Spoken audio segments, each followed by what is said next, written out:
Hello दोस्तों, नमस्कार। मैं अजीत कुमार एक बार फिर से अपने YouTube channel A1 police academy में आपका स्वागत करता हूं।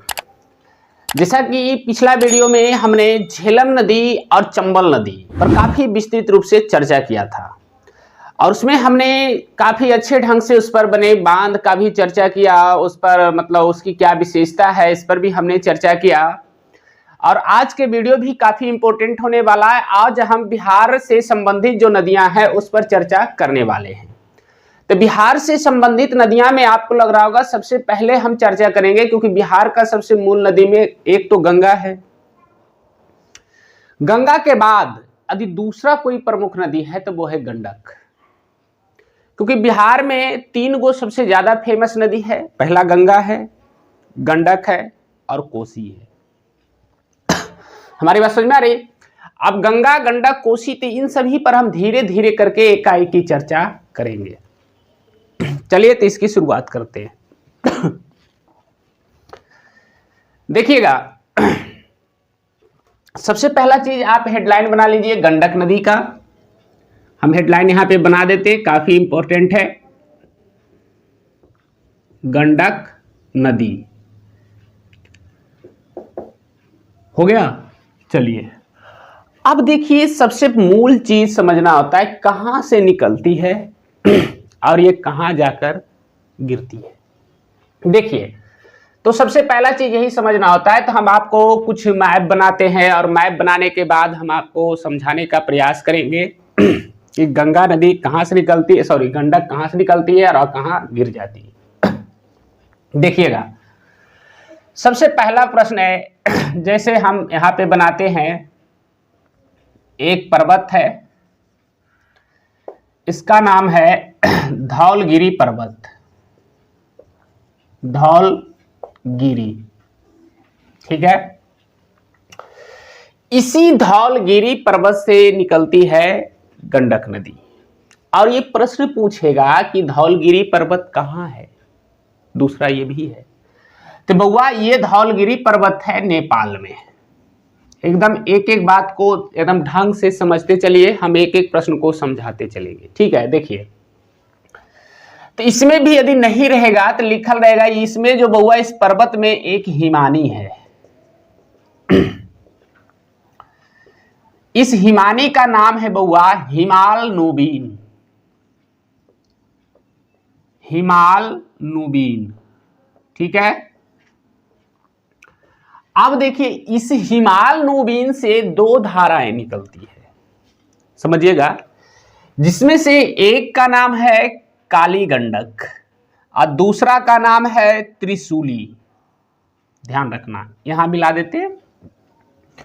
इधर से आई कौन सी बउआ? काली गंडक, ठीक है।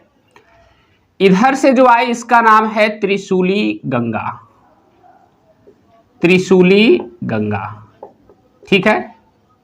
देखिए, तो कभी कभी प्रश्न में यह पूछ दिया जाता है कि जो गंडक नदी का निर्माण होता है वो किन दो नदियों के मिलने से होता है। तो एक हो गया काली गंडक और दूसरा हो गया त्रिशूली गंगा। अब देखिए, यहां से कुछ इस तरीका से गंडक नदी निकलती है और ऐसे होकर के फिर इस तरीका से बहती है। आप जब या बिहार का देखिए मैप या भारत का देखिए मैप, आपको समझ में आएगा, ठीक है। चलिए देखिए, अब सबसे पहला प्रश्न है कि ये जब काली गंडक और त्रिशूली गंगा निकलती है, दोनों एक होने से बनते गंडक, और गंडक को नेपाल में गंडक ना कह करके इसको नारायणी के नाम से जाना जाता है। ध्यान रखिए, इसको नारायणी के नाम से जाना जाता है। तो देखिए, प्रश्न एक ये भी क्रिएट हो गया कि किस नदी को नारायणी कहा जाता है। तो नारायणी कहा जाता है किस नदी को बउआ?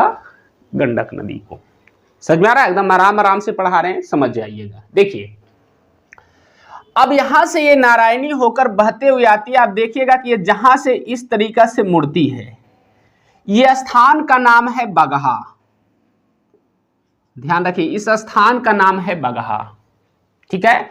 अब बगहा पड़ता है कहां बउआ? पश्चिमी चंपारण में। ध्यान रखिएगा, पश्चिमी चंपारण में है, ठीक है, बगहा कहाँ पड़ता है? पश्चिमी चंपारण में। अब समझना है, और इसी बगहा से यानी पश्चिमी चंपारण से ये नदी बिहार में एंट्री करती है और जा करके मिल जाती है किसमें? गंगा में। इधर से जो नदी आती है इसका नाम क्या है? गंगा।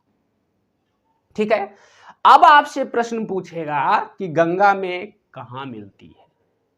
बहुत अच्छा प्रश्न है। तो बउआ ये गंगा में मिलती है हाजीपुर के समीप। हाजीपुर नहीं लिखल रहेगा तो क्या लिखल रहेगा? पटना। दूसरा है, कहता है बउआ ये बाएं, गंगा के बाएं तट से मिलती है। यहीं पे मैं लिख देता हूं बउआ कि ये गंगा के बाएं तट से मिलती है। हमारी बात समझ में आई? जबकि गंगा के दाएं तट पर पटना है और बाएं तट पर कौन सा है? हाजीपुर है। तो हाजीपुर के समीप मिलती है गंडक नदी, किसमें? गंगा में। ठीक है, अब आइए थोड़ी सी आगे बढ़ते हैं, यहां तक आपको समझ में आ गया होगा। फिर देखते हैं, यहां पे मैं और कुछ पॉइंट लिखता हूं। इसकी कुल लंबाई की चर्चा आती है। गंडक नदी की बउआ कुल लंबाई कितनी है? तो बउआ देखिए, गंडक नदी की कुल लंबाई कोई 623 लिखता है, कोई 900 समथिंग लिखता है। मैं बताना चाहता हूं मूल रूप से इसकी जो लंबाई है 814 है। हालांकि इसको हम कंफर्म नहीं कर सकते, क्यों? क्योंकि अलग अलग कई किताब पढ़िएगा तो सब में अलग अलग है, कहीं 630 भी लिखे हुए। फिर पूछेगा भारत में इसकी लंबाई। तो बउआ भारत में जो इसकी लंबाई है लगभग 425 किलोमीटर है। भारत में जो इसकी लंबाई है लगभग कितनी है? 425 किलोमीटर है। अब थोड़ी सी और समझते हैं और फिर पॉइंट की हम चर्चा करते हैं और एक एक पॉइंट को समझते हैं। देखिए, हम यहां चर्चा किए कि काली गंडक और त्रिशूली गंगा ये दोनों धौलागिरी पर्वत से निकली, या इसको नेपाल हिमालय के अंतर्गत आता, या ये नहीं लिखल रहेगा तो लिखल रहेगा हिमाल नूबीन हिमनद ग्लेशियर। हमारी बात समझ आई? यहीं से निकलती है दो धाराएं, काली गंडक त्रिशूली गंगा, दोनों मिल करके नेपाल में क्या बनती है? नारायणी। जैसे ही भारत में एंट्री करती है तो इसको गंडक कहा जाता है, या इसी को सप्त गंडका भी कहा जाता है। हमारी बात समझ आई? चलिए अब थोड़ी सी आगे बढ़ते हैं और समझिएगा, यहां बड़ा इंपॉर्टेंट, जितना इसका फैक्ट है इतना ही दूर में है, बहुत सारा इतना दूर में आपको पॉइंट हम निकाल कर देने वाले हैं। समझिएगा, जैसे देखिए हम आपको बताते हैं, यहां से जहां बगहा में एंट्री करती है तो पश्चिमी चंपारण में, तो ये वाला जो एरिया है बउआ, मान के चलते ध्यान रखिएगा, ये वाला एरिया जो है यहां से यहां तक, ये वाला, हमारी बात समझ में आ रही है? यही हमारा क्या है बउआ? वाल्मीकि नगर टाइगर रिजर्व है।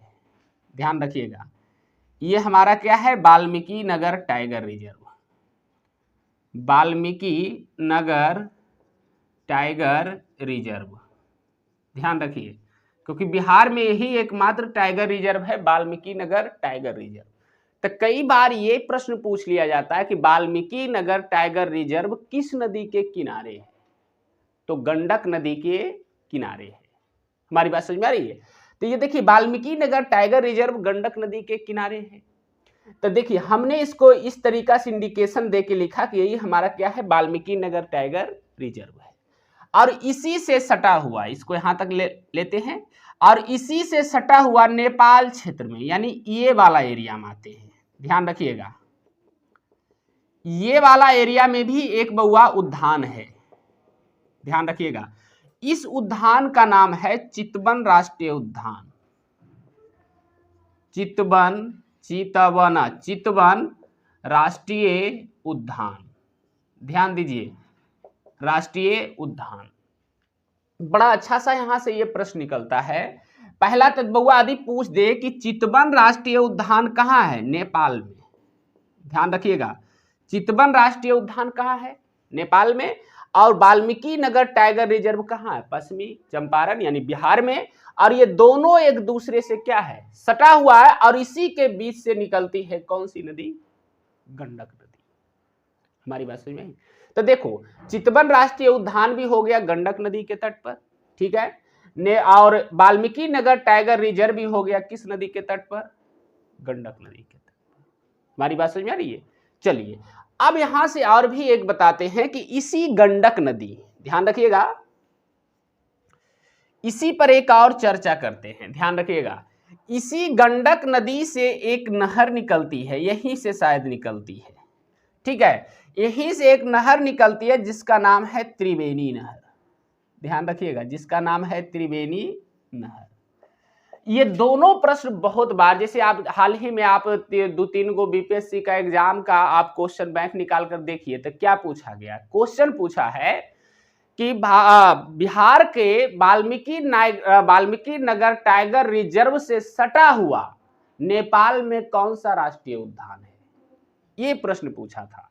तो ये प्रश्न पूछा था तो यहां से जवाब नहीं निकल जाएगा कि वाल्मीकि नगर टाइगर रिजर्व से सटा हुआ राष्ट्रीय उद्यान नेपाल में कौन सा है, चितवन राष्ट्रीय उद्यान। अब बिल्कुल इसका आंसर सही था, ठीक है। और ये इसी राष्ट्रीय उद्यान के समीप से ही एक नहर निकलती है जिसका नाम है कौन सा नहर, त्रिवेणी नहर। हमारी बात समझ में आई। अब यहां से त्रिवेणी नहर निकलती है तो ये भी क्वेश्चन बहुत सारे परीक्षाओं में पूछा गया है कि त्रिवेणी नहर किस नदी से निकलती है बउआ, तो वो निकलती है गंडक नदी से। हमारी बात समझ में आई। और यहां से आगे बढ़ते हुए ये हाजीपुर के पटना के समीप या फिर हाजीपुर के समीप किसमें गिर जाती है, गंगा में, ठीक है।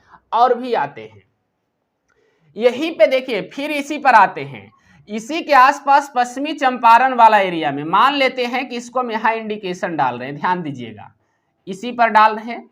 यहां पे एक बउआ परियोजना बनाया गया है जिसका नाम है गंडक परियोजना।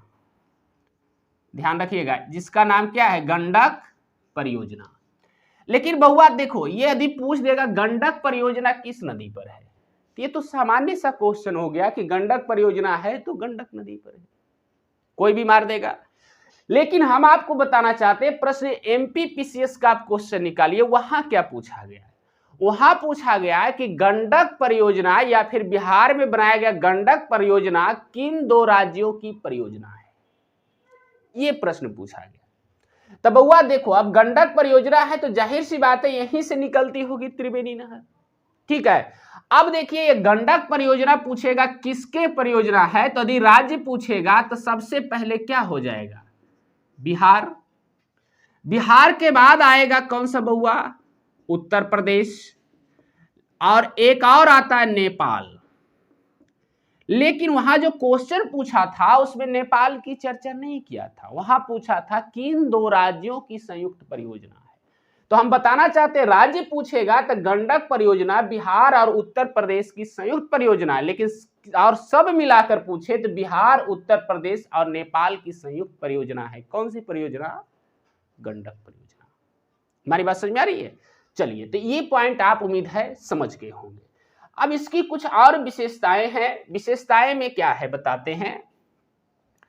सबसे बड़ी जो विशेषता है बउआ, ध्यान रखिएगा, सबसे बड़ी विशेषता है कि इसमें सालीग्राम पत्थर पाया जाता है। ध्यान रखिएगा, सालीग्राम पत्थर पाया जाता है। हमारी बात समझ में आई। जहां तक कि यदि शास्त्रों के अनुसार माने तो आप जानते हैं सालीग्राम पत्थर जो होता है बउआ, वो भगवान नारायण की पूजा में उपयोग में लाया जाता है। उम्मीद है कि इसी कारण से इस नदी को नारायणी नदी के नाम से भी जाना जाता है। क्यों? क्योंकि इसमें सालीग्राम नामक पत्थर पाया जाता है और यही एकमात्र नदी है जिसमें सालीग्राम पत्थर पाया जाता है और इसका चर्चा महाभारत में भी मिलता है। ठीक है, दूसरी क्या विशेषता है, आप जानते हैं कि बिहार क्षेत्र में यही एकमात्र मूल रूप से नदी है जिसमें सर्वाधिक मगरमच्छ का पोषण होता है। मगरमच्छ का पोषण होता है, मगरमच्छ का पोषण होता है या इसका आवास होता है, यानी इसी में पाया जाता है। बिहार में मूल रूप से सबसे ज्यादा बिहार क्षेत्र में बहने वाली गंडक नदी है जिसमें सबसे ज्यादा मगरमच्छ पाया जाता है। लेकिन कल हम जब चर्चा कर रहे थे तो सबसे ज्यादा पाया जाता है मूल रूप से चंबल नदी में, जिसमें हम चर्चा किए थे कि चंबल नदी को मगरमच्छ का प्राकृतिक निवास माना जाता है। अब बिहार क्षेत्र में देखा जाए तो मगरमच्छ का पोषण किसमें होता है, गंडक नदी में। तो ये भी क्वेश्चन काफी क्या था, इंपॉर्टेंट था। तो ये हमारा जो मूल रूप से सारा के सारा पॉइंट हम बताए बउआ, ये सारे के सारे पॉइंट किससे संबंधित है, गंडक नदी से। ठीक है, चलिए एक बार और हम रिपीट कर देते, आप समझ जाइएगा। देखिए, सबसे पहले नेपाल में एक धौलागिरी पर्वत है। धौलागिरी पर्वत में एक हिमाल नुबीन नामक हिमनद या ग्लेशियर है। इसी से कहता है काली गंडक और त्रिशूली गंगा दो धाराएं निकल करके जब मिल जाती है तब गंडक नदी का क्या होती है, निर्माण होती है। तो कभी कभी इसका प्रश्न यह आता है कि त्रिशूली गंगा किसकी सहायक नदी या काली गंडक किसकी सहायक नदी है, तो गंडक की सहायक नदी है। हमारी बात समझ में आई। और आगे बढ़ती है नारायणी के नाम से, फिर आगे बढ़ती है तो कहता है बगहा और पश्चिमी चंपारण के समीप, यानी ये बिहार में क्या करती है, एंट्री करती है। लेकिन जब बिहार में एंट्री करने से पहले तो देखिए बिहार में जहां से एंट्री करती है वहीं पे हमारा एक टाइगर रिजर्व है जिसका नाम है वाल्मीकि नगर टाइगर रिजर्व, जो पश्चिमी चंपारण में। और इसी टाइगर रिजर्व से संबंधित नेपाल क्षेत्र में देखा जाए तो चितवन राष्ट्रीय उद्यान है। हमारी बात समझ में आई। और यहीं से पश्चिमी चंपारण क्षेत्र से ही कहता है एक नहर निकलती है जिसका नाम है त्रिवेणी नहर।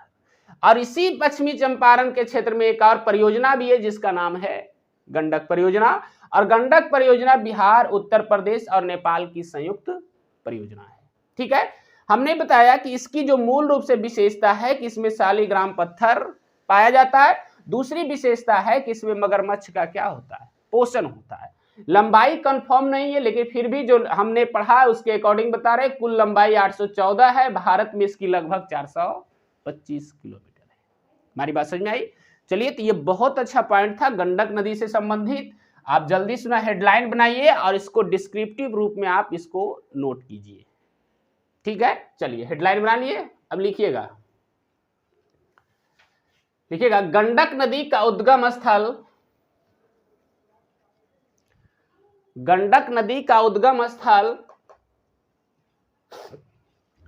गंडक नदी का उद्गम स्थल नेपाल में स्थित धौलागिरी पर्वत, नेपाल में स्थित धौलागिरी पर्वत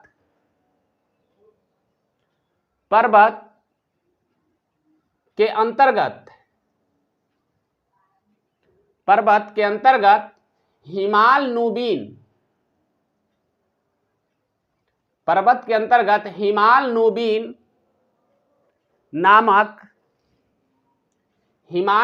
नामक ग्लेशियर को माना जाता है।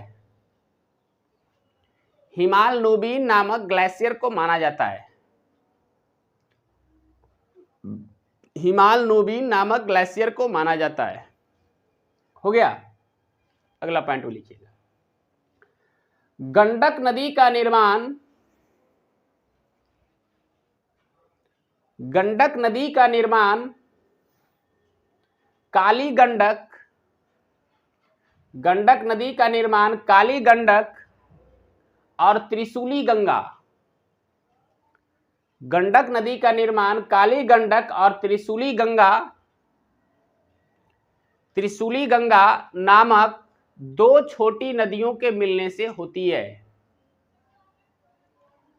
त्रिशूली गंगा नामक दो छोटे नदियों के मिलने से होती है। दो छोटे नदियों के मिलने से होती है। ठीक है, चलिए बहुत अच्छा। अब अगला पॉइंट लिखिएगा नेपाल में गंडक नदी को नारायणी नदी के नाम से भी जाना जाता है। नेपाल में गंडक नदी को नारायणी नदी के नाम से भी जाना जाता है। नारायणी नदी के नाम से भी जाना जाता है।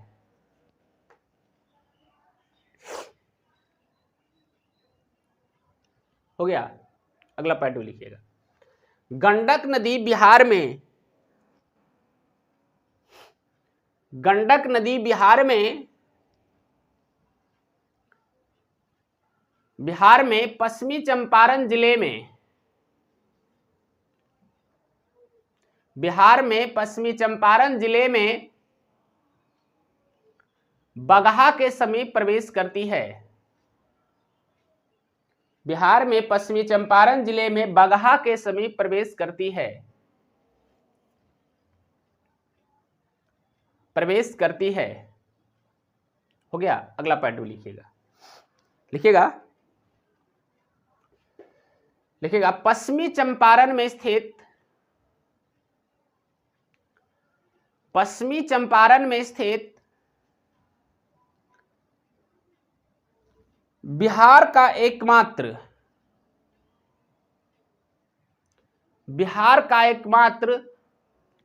टाइगर रिजर्व, पश्चिमी चंपारण में स्थित बिहार का एकमात्र tiger reserve Valmiki Nagar tiger reserve है। एकमात्र tiger reserve Valmiki Nagar tiger reserve है। वाल्मीकि नगर टाइगर रिजर्व है जो गंडक नदी के तट पर है,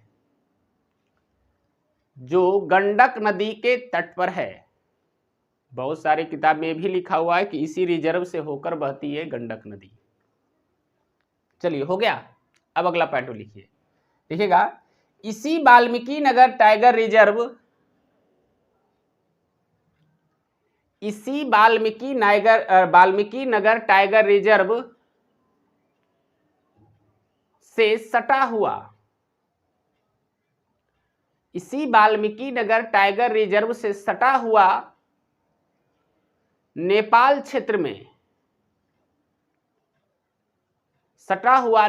क्षेत्र में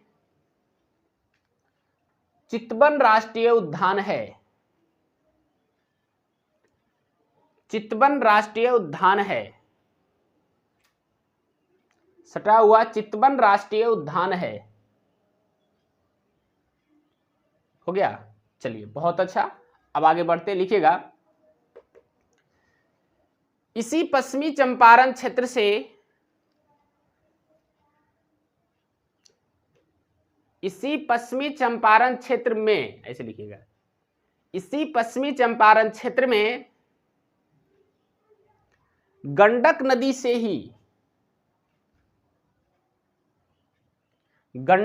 से ही त्रिवेणी नहर निकलती है। गंडक नदी से ही त्रिवेणी नहर निकलती है। हो गया, त्रिवेणी नहर निकलती है। अगला पॉइंट लिखिए, पश्चिमी चंपारण में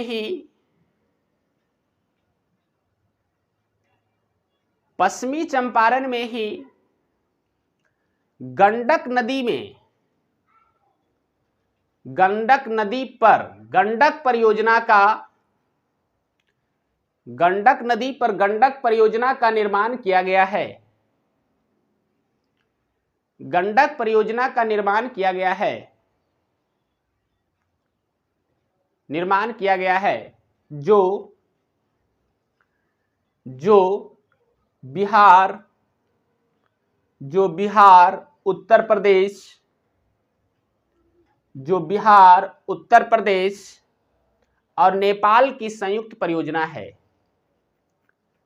जो बिहार, उत्तर प्रदेश और नेपाल की संयुक्त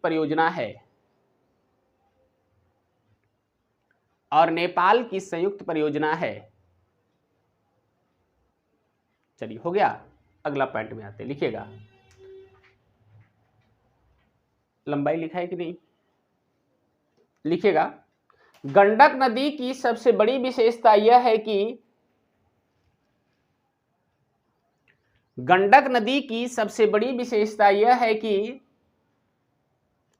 इस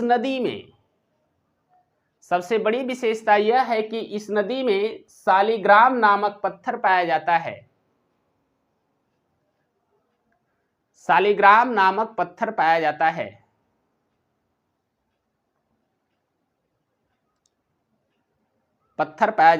हो गया। अगला पॉइंट लिखिएगा, बिहार क्षेत्र में बहने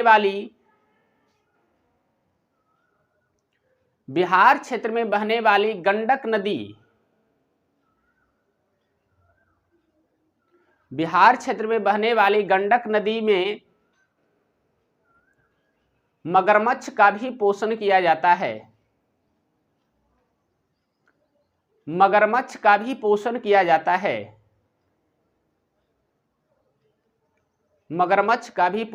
जाता है। चलिए हो गया। अगला पॉइंट लिखिए, गंडक नदी की कुल लंबाई गंडक नदी की कुल लंबाई 814 किलोमीटर है, 814 किलोमीटर है, लेकिन भारत में इसकी लंबाई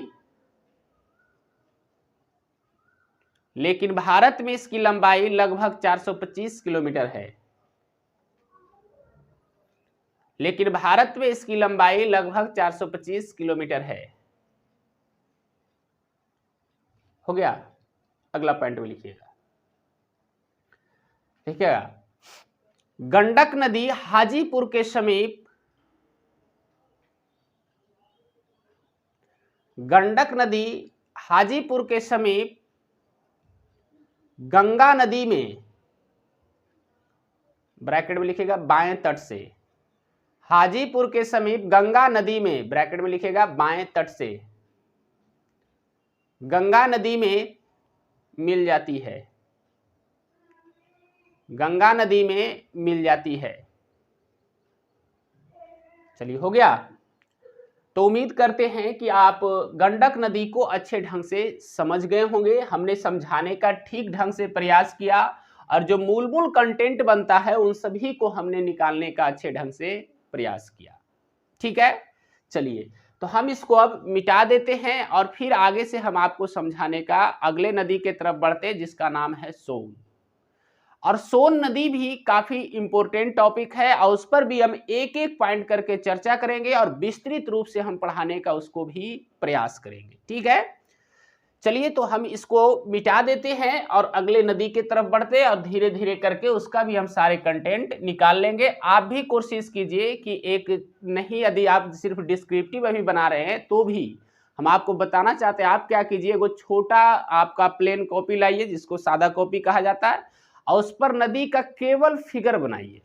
ठीक है, जैसे हम बना रहे हैं तो केवल फिगर बनाने से भी आपका सारा डिस्क्रिप्टिव वाला क्वेश्चन याद हो जाएगा। हमारी बात समझ में आ रही है? तो आप फिगर बनाने का प्रयास कीजिए, देखिए बहुत अच्छा से आपको याद भी होगा और दिमाग पर भी बहुत अच्छे ढंग से सेट रहेगा। ठीक है, चलिए हम इसको मिटा देते हैं, उसके बाद अगले की तरफ चलते हैं और उसको समझाने का अच्छे ढंग से प्रयास करेंगे। ठीक है, चलिए देखिए, क्योंकि बाबू ये नदी आप जान रहे हैं गंडक भी इंपॉर्टेंट है और बिहार के दृष्टिकोण से सोन नदी भी काफी क्या है, इंपॉर्टेंट है। और सोन नदी से भी बहुत सारे प्रश्न ऐसे हैं जो एग्जाम में पूछ लिए जाते हैं, तो सोन नदी पर भी आज हम चर्चा कर लेंगे। ठीक है, चलिए तो इसको हमने मिटा दिया। अब हेडलाइन बनाइएगा सोन नदी का, बहुत अच्छे से हम चर्चा करेंगे उस पर भी और एक एक पॉइंट को निकालने का प्रयास करेंगे।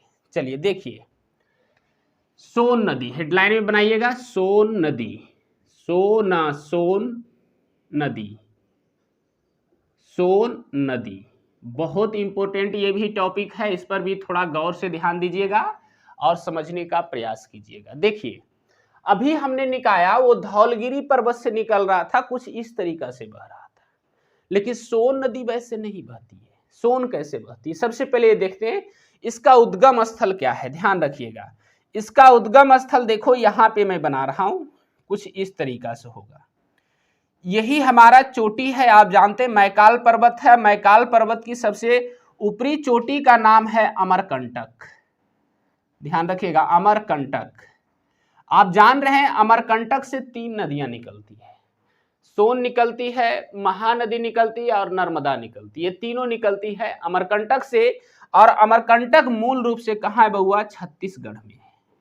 याद रखिएगा कहाँ है, छत्तीसगढ़ में। ठीक है, तो अब देखिए कहता है बउआ कि ये बहती कैसे ये नदी, इसको समझते। देखिए मान के चलते ये नदी यहां से निकली, ठीक है, अमरकंटक से, ये मानने वाली बात है। उसके बाद ये ऐसे बिहार में एंट्री नहीं करती है, फिगर में आप देखिएगा तो ऐसे करती है, लेकिन पूरे भारत के मैप को देखिएगा तब समझ में आएगा।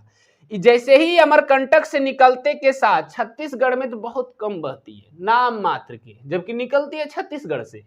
यहाँ के बाद सीधे ऐसे बैक लेती है और मध्य प्रदेश आ जाती है। ठीक है, मध्य प्रदेश से कुछ इस तरीका से ऊपर की ओर फिर आपको बहती है और फिर यहाँ से टर्निंग ले करके कुछ इस तरीका से उत्तर प्रदेश में एंट्री करती है। उत्तर प्रदेश के बाद ठीक फिर ऊपर की ओर चलती है। ठीक है, और भारत के बिहार के रोहतास जिले से होते हुए ऐसे आकर के तब इधर से आती है गंगा में, ये क्या होती है, मिल जाती है। हमारी बात समझ में आई। अब इसी पर हम आज चर्चा करने वाले हैं, जो कि काफी इंपॉर्टेंट है। तो सबसे पहला प्रश्न तो ये निकल गया बउआ कि हमारा ये जो सोन नदी है कहां से निकली? अमरकंटक से। अमरकंटक कहां पड़ता है? छत्तीसगढ़। और ये भी हम बता देते हैं अमरकंटक क्या है बउआ, तो ये मैकाल पर्वत की सबसे ऊंची चोटी है। ध्यान रखना, मैकाल पर्वत की सबसे ऊंची चोटी। ये भी प्रश्न आता है, ठीक है। हालांकि आपको जब हम पर्वत श्रेणी पढ़ाएंगे तो इस पर चर्चा कर देंगे। वहां से देखिए, अब अमरकंटक से निकली तो पहले ये तो मध्य प्रदेश क्षेत्र में गया, तो इसमें कई सहायक नदियां आकर मिलती है, ठीक है। जिसमें से देखिए हम यहां पे लिख रहे हैं, देखो दिख रहा है, यहां पे लिख रहे हैं, देखिए ये हमारा है बांस नदी। नाम सुने होंगे, बांस नदी। ये प्रश्न पूछा गया है, बांस नदी किसकी सहायक नदी? तो ये भी हो जाएगा किसका बउआ, आपका हो जाएगा सोन का, ठीक है। फिर देखिए इसमें और भी नदियां आकर मिलती है, जैसे नाम सुने होंगे कान्हर, का आधा न हर, कान्हर, ठीक है। कान्हर भी और एक कांकर है, दोनों अलग है, कांकर है, ये हो गया, ठीक है। फिर देखिए गोपती है, गोपती, गोपती है, ये हो गया। और उत्तर प्रदेश वाला एरिया में एक और नदी आकर के मिलती है, रिहंद। हमारी बात समझ में आ रही है।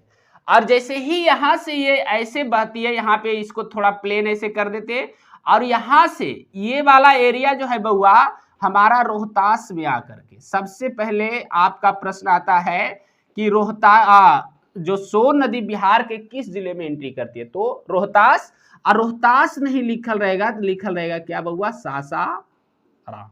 ये जरूर रहेगा, क्योंकि रोहतास या सासाराम और औरंगाबाद के मूल रूप से सीमा के बीच दिशा बहती है कौन सी नदी?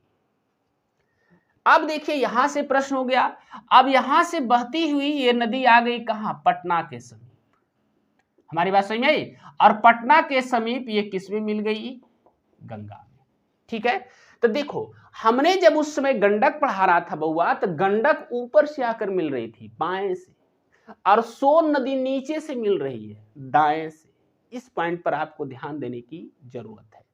अब देखिए इसमें क्या जरूरत है जो बताते हैं, यहां से एक क्वेश्चन निकल करके आता है, क्या निकलता है जो बताते हैं। जैसे हर बार प्रश्न में पूछा जाता है कि गंगा की सबसे बड़ी सहायक नदी कौन सी है? यमुना है।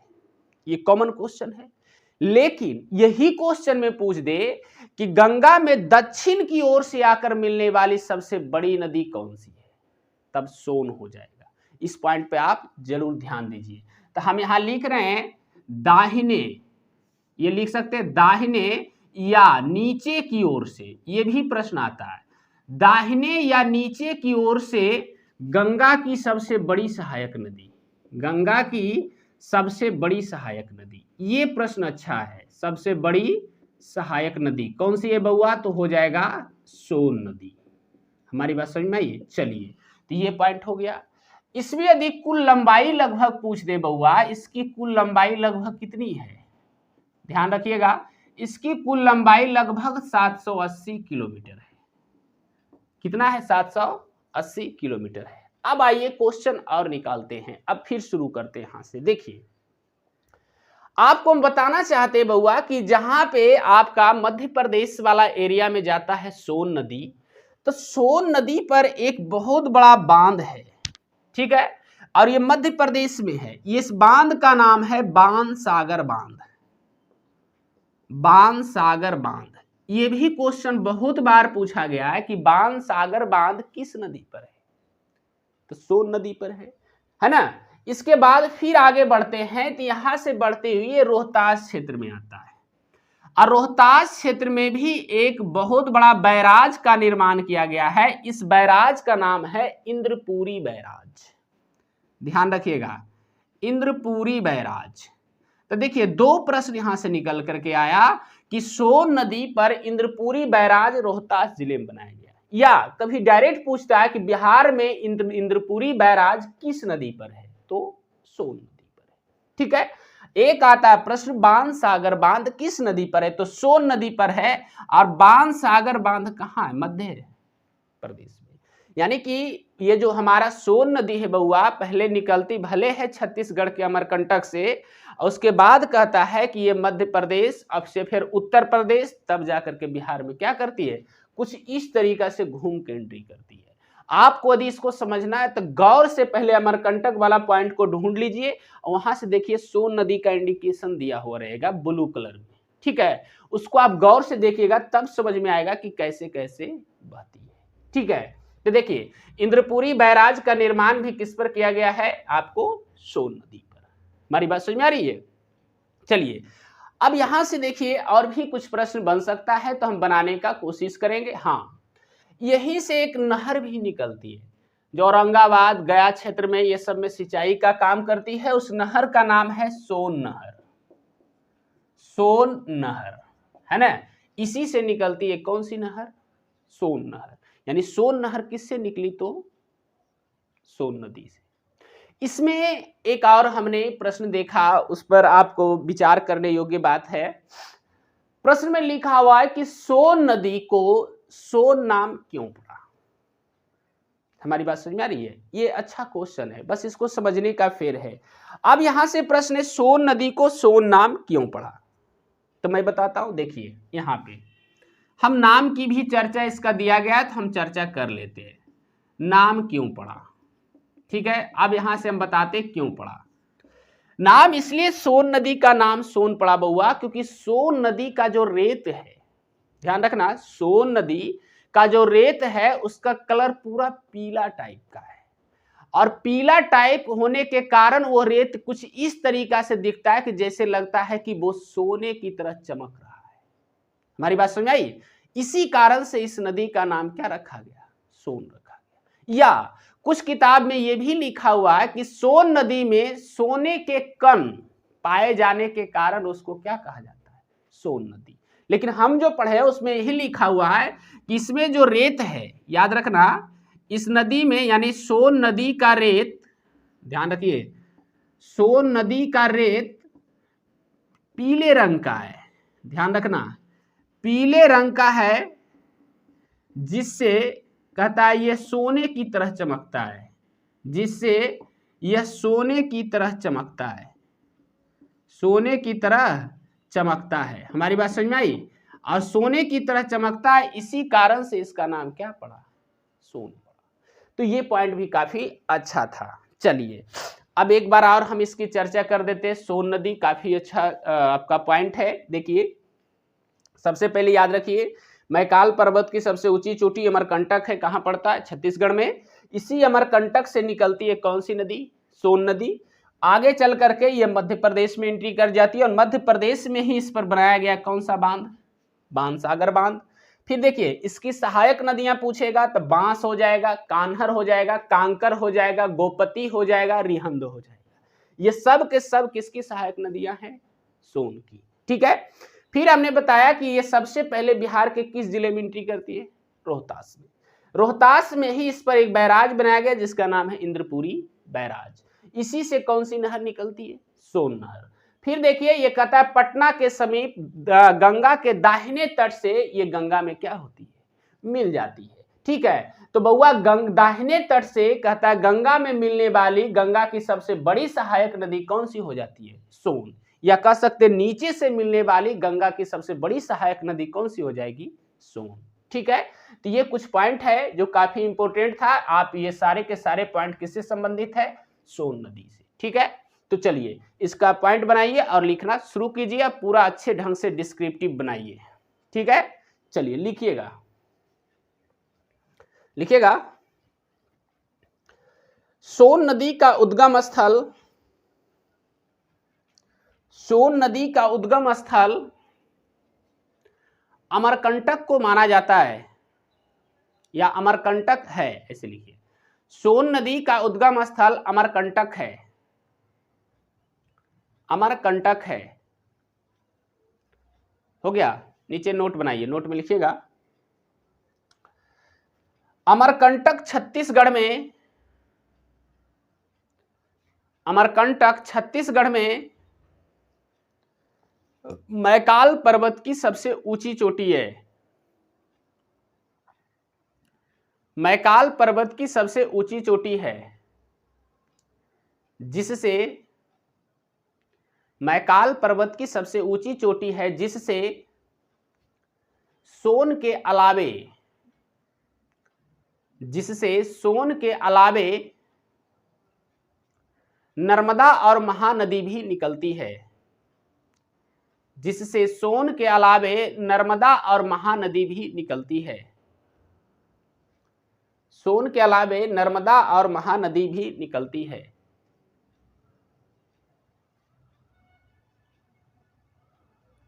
नर्मदा और महानदी भी निकलती है। चलिए हो गया। अगला पॉइंट में लिखिएगा सोन नदी की प्रमुख सहायक नदियों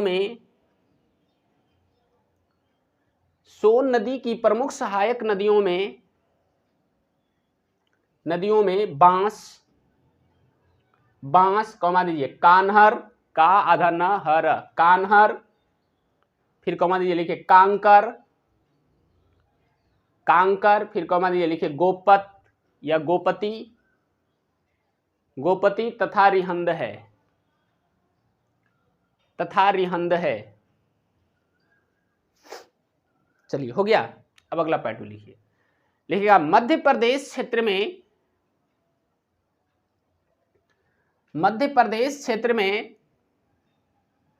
इसी सोन नदी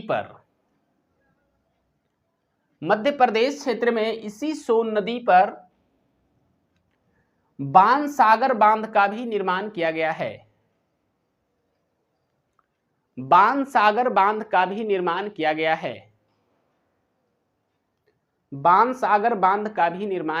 है। ठीक है, बहुत अच्छा। अब अगला पॉइंट लिखना सोन नदी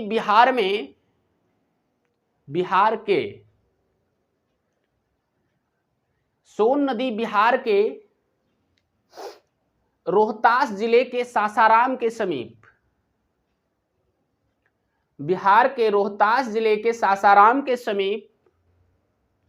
बिहार में प्रवेश करती है। सासाराम के समीप बिहार में प्रवेश करती है।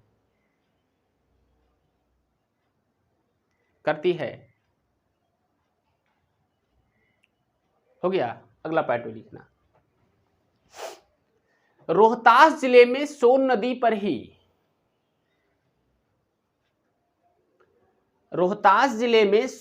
पर ही इंद्रपुरी बैराज का भी निर्माण किया गया है।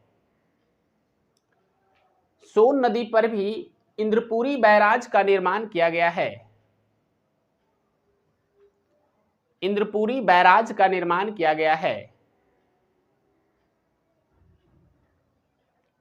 हो गया। चलिए अगला पॉइंट लिखिए सोन नहर दक्षिणी बिहार की एक प्रमुख सिंचाई नहर है। सोन नहर दक्षिणी बिहार की एक प्रमुख सिंचाई नहर है जो सोन नदी से ही निकलती है। प्रमुख सिंचाई नहर है जो सोन नदी से ही निकलती है। चलिए हो गया। सोन नदी से ही सोन नहर निकलती है। अब ये पार्ट लिखिएगा सोन नदी पटना के समीप गंगा में अब ब्रैकेट में लिखिएगा दाहिने तट से। पटना के समीप गंगा में ब्रैकेट में लिखिए दाहिने तट से मिल जाती है। गंगा में मिल जाती है। हो गया। अब अगला पॉइंट लिखिएगा गंगा में दाहिने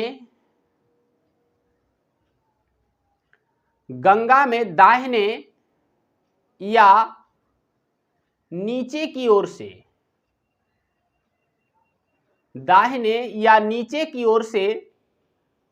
या दक्षिण की ओर से,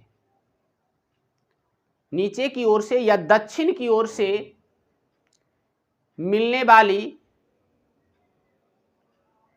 वाली सबसे बड़ी सहायक नदी है। दक्षिण की ओर से मिलने वाली सबसे बड़ी सहायक नदी है, सबसे बड़ी सहायक नदी है। चलिए हो गया। अब ये पॉइंट हो गया, यहां आइए, इस लिखिएगा। सोन नदी की कुल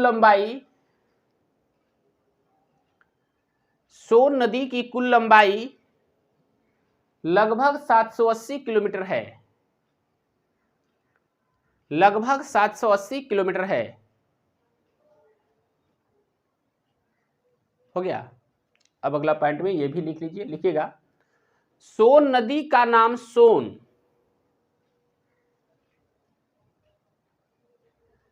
नदी का नाम सोन इसलिए रखा गया है,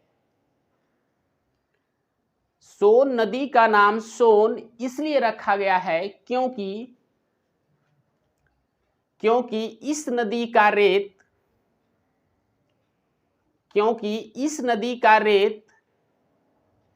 पीले रंग